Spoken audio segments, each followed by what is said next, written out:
Assalamualaikum warahmatullahi wabarakatuh. Saya Kenny Pratiwi Suryanto Puteri dari kelas 12 MIPA 2 absen 14.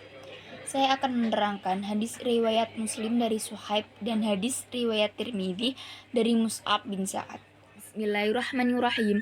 An Suhaib qala Rasulullah sallallahu alaihi wasallam ajaba li amril mu'minin inna amrahu kullahu khairu walaysa dzaka li ahadin illa lil mu'minin in asobatsu sara'u syakaru fakana khairul lahu wa in asobatsu dora'u sobara fakana khairul lahu. Artinya, dari Suhaib berkata, Rasulullah Shallallahu Alaihi Wasallam bersabda, perkara orang mukmin mengagumkan, sesungguhnya semua perihalnya baik, dan itu tidak dimiliki seorang pun selain orang mukmin. Bila tertimpa kesenangan, ia bersyukur dan syukur itu baik baginya. Dan bila ia tertimpa musibah, ia bersabar dan sabar itu baik baginya. Hadis riwayat Muslim. Penjelasannya ialah hadis ini menunjukkan keistimewaan orang beriman. Keadaan apapun menjadikan seorang mukmin tetap istimewa dan mendatangkan kemaslahatan. Hal itu karena sikap dan karakter seorang mukmin yang baik. Saat musibah datang, dia menerimanya dengan sikap sabar, dan jika kesenangan dia dapatkan, maka dia bersyukur. Anugerah ataupun bencana bagi orang mukmin bisa menjadi pintu datangnya kebaikan. Dan ada juga hadis riwayat Tirmidzi dari Mus'ab bin Sa'ad. Bismillahirrahmanirrahim. An Mus'ab bin Sa'ad.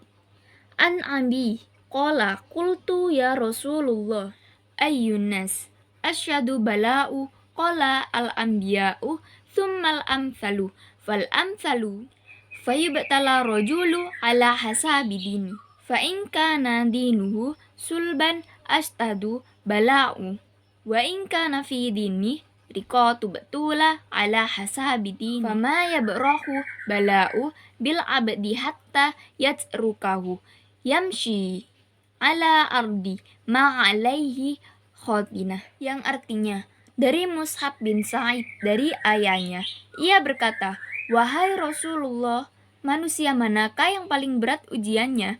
Beliau menjawab, para nabi. Kemudian yang semisalnya dan semisal lagi, seseorang akan diuji sesuai dengan kondisi agamanya. Apabila agamanya begitu kuat, kokoh, maka semakin berat pula ujiannya. Dari Mus'ab bin Sa'id dari ayahnya, ia berkata, wahai Rasulullah, manusia manakah yang paling berat ujiannya? Beliau menjawab, para nabi. Kemudian, yang semisalnya dan semisal lagi, seseorang akan diuji sesuai dengan kondisi agamanya. Apabila agamanya begitu kuat atau kokoh, maka semakin berat ujiannya. Apabila agamanya lemah, maka ia akan diuji sesuai dengan kualitas agamanya. Seseorang hamba senantiasa dan mendapatkan cobaan hingga dia berjalan di muka bumi dalam keadaan bersih dari dosa. Penjelasannya ialah hadis ini menegaskan bahwa setiap orang akan mendapatkan ujian dan cobaan. Namun, demikian setiap cobaan dan ujian itu sesuai dengan kemampuan seseorang. Dalam menerima ujian tersebut, ujian dan cobaan diberlakukan sesuai dengan tingkat keimanan seseorang. Karenanya, para nabi dan rasul mendapat ujian paling berat. Kemudian, orang-orang yang imannya mendekati para nabi dan seterusnya, semakin kuat iman, semakin berat cobaan. Semakin ringan iman seseorang, maka cobaan yang juga ringan. Begitulah Allah secara adil memperlakukan ujian dan cobaan.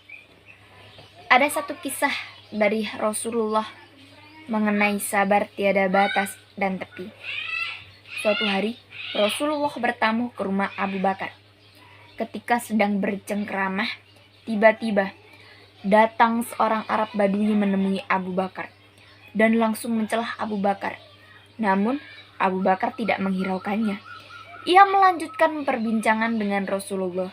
Melihat hal ini, Rasulullah tersenyum.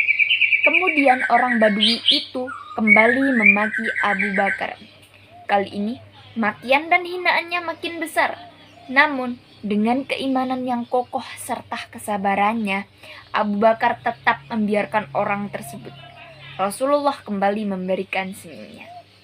Semakin marahlah orang Badui ini.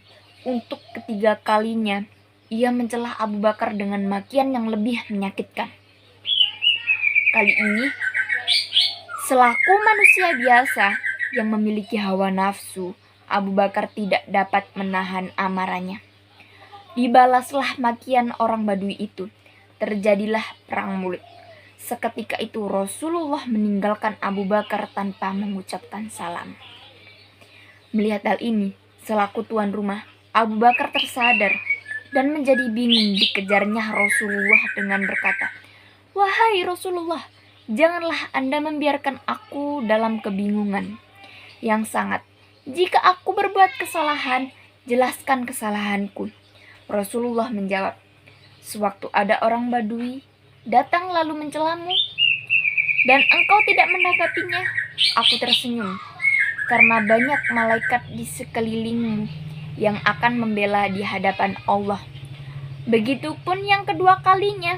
Namun, ketika kali ketiga, ia mencelamu, dan engkau menanggapinya dan membalasnya, maka seluruh malaikat pergi meninggalkanmu. Hadirlah iblis di sisimu. Oleh karena itu, aku tidak ingin berdekatan dengannya, dan aku tidak memberikan salam kepadanya." Sekian dari saya. Wassalamualaikum warahmatullahi wabarakatuh.